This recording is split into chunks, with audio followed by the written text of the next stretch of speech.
Fala aí, meu público querido, como vocês estão? Tudo bem? O vídeo tá saindo atrasado porque eu tinha gravado, e aí quando eu fui ver pra postar o vídeo ele tava sem som, porque eu conectei o microfone errado, e aí não pegou som nenhum, né? Dessa vez eu acho que tá funcionando. Se eu postar é porque tá funcionando, então acho que tá funcionando, né? Beleza, já quero pedir pra você, se você gostar do vídeo, deixa o like aí, compartilha pra ajudar meu trabalho aí, né? A mídia alternativa, né? Como fala aí.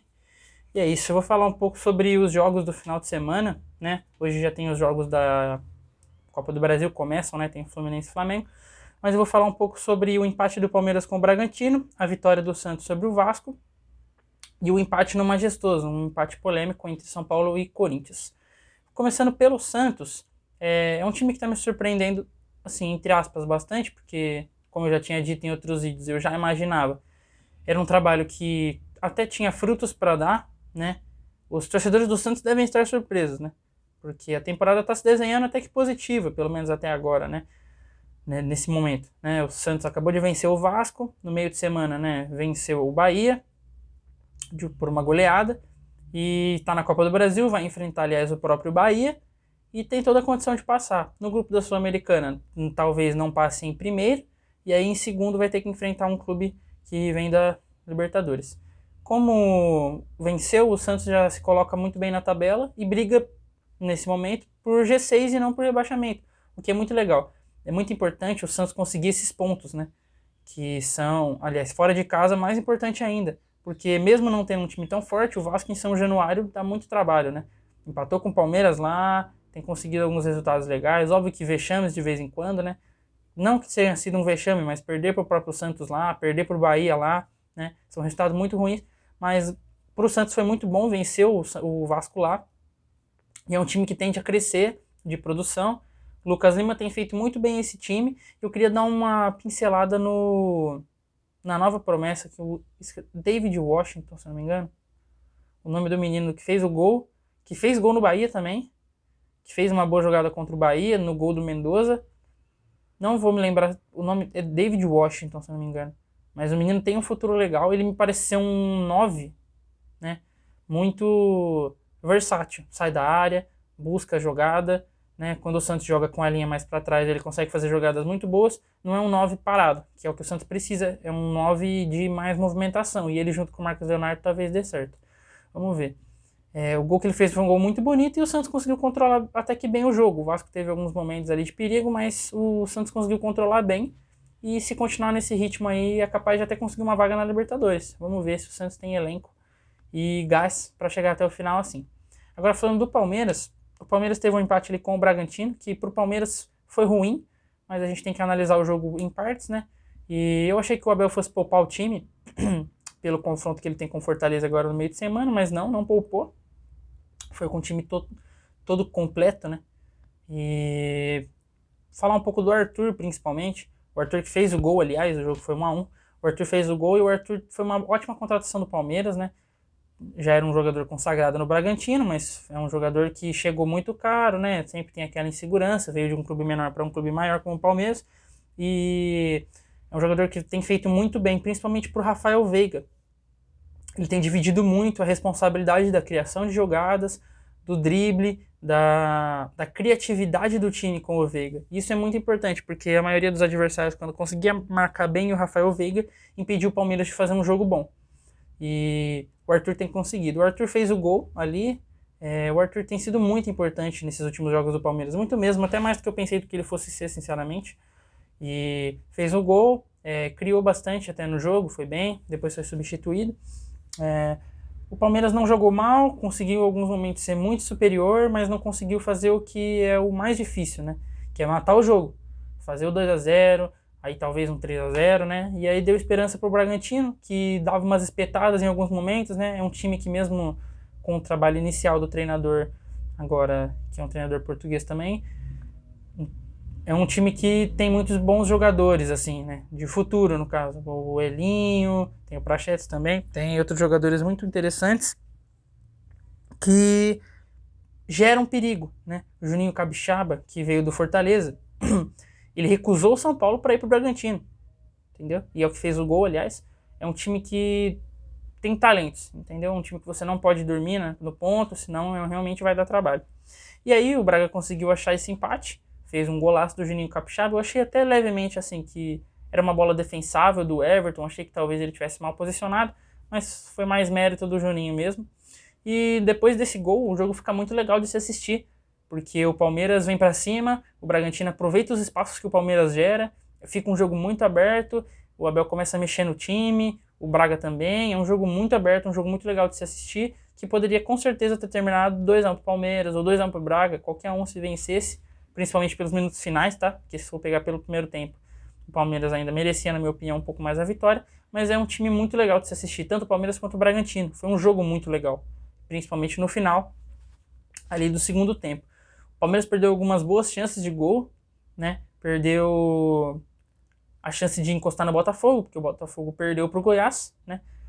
Mas mesmo assim, foi um bom jogo, né? A gente vê assim, um empate dentro de casa com o time titular é meio ruim, assim, mas contra o Braga, né? O Abel acabou meio que poupando, tirou alguns jogadores mais cedo do que o necessário, né? Então até que foi um bom resultado.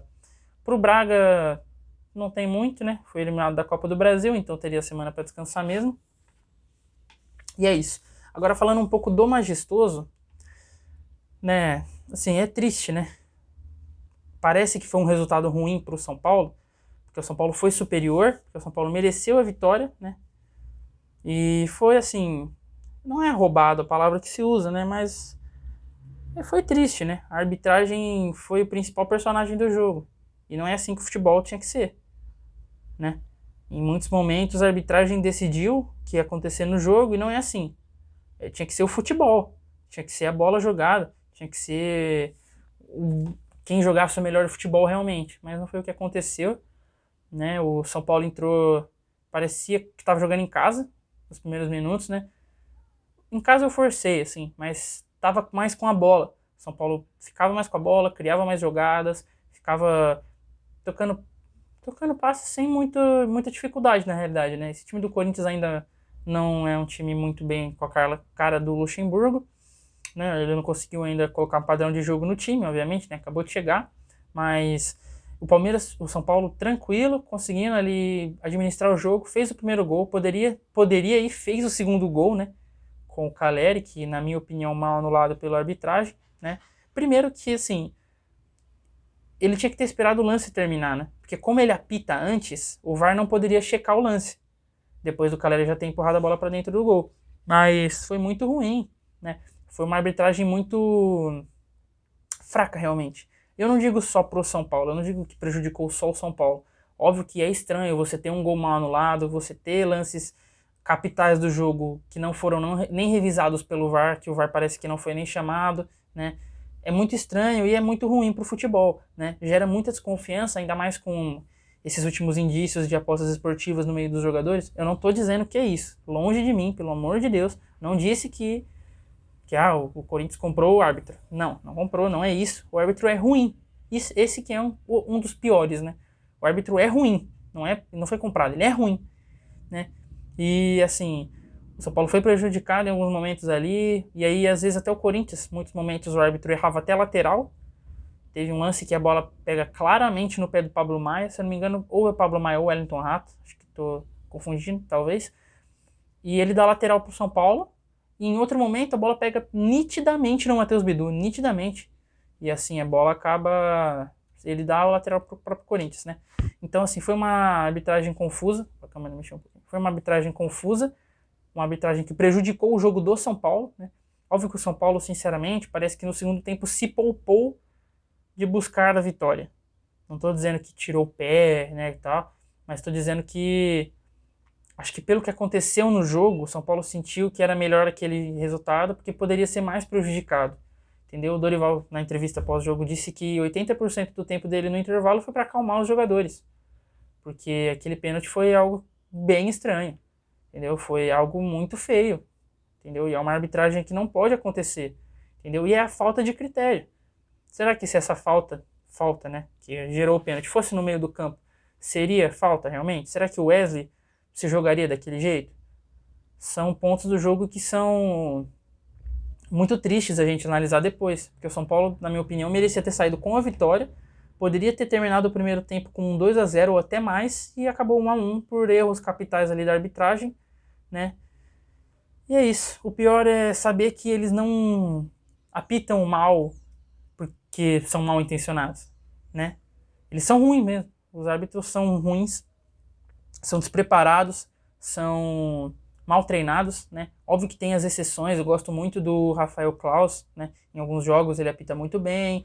O Anderson Daronco apita bem. Tem até o que apitou na Copa do Mundo, que, assim, não gosto de ver ele apitando o jogo do São Paulo, sinceramente. Mas dos outros clubes eu sinto que ele tem uma segurança legal. Ele foi bem na Copa do Mundo, apitou, aliás, a semifinal, se não me engano, né? A arbitragem brasileira tem seus bons árbitros, mas parece que falta um pouco mais, né? E é isso. Na minha opinião, para o São Paulo, esses pontos vão fazer falta no final, principalmente contra o Corinthians e contra o Fortaleza, que são dois jogos que o São Paulo poderia ter ganho. Jogos que serão muito importantes. Dois jogos fora de casa que o São Paulo poderia ter ganho. Mas olhando pelo lado de analista mesmo, foram dois empates bons, porque foram fora de casa contra times fortes, né? O Corinthians vive um mau momento, mas é um time forte. E para o Corinthians tomar muito cuidado, porque às vezes o time fica nisso de, por exemplo, segurou o tabu, parabéns para os jogadores, mas tá na zona de rebaixamento, tem um bom time não, mas um time do Galo que tá melhorando muito nos últimos jogos agora no meio de semana. Tomar cuidado para não acabar ficando sem nenhuma competição e brigando só pelo brasileiro antes mesmo do meio da temporada. E é isso, obrigado para você que assistiu até aqui. É um vídeo que eu fiquei um pouco triste de fazer, porque o jogo de domingo não era para ter sido aquilo, né? Principalmente o do São Paulo. Eu senti que o São Paulo vem melhorando nos últimos jogos, mas a arbitragem não deveria ter todo esse peso num resultado, né? O principal personagem foi a arbitragem. E é isso. Obrigado para você que assistiu até aqui. Dá o joinha aí. Se inscreve e compartilha para dar aquela força. Valeu, até a próxima.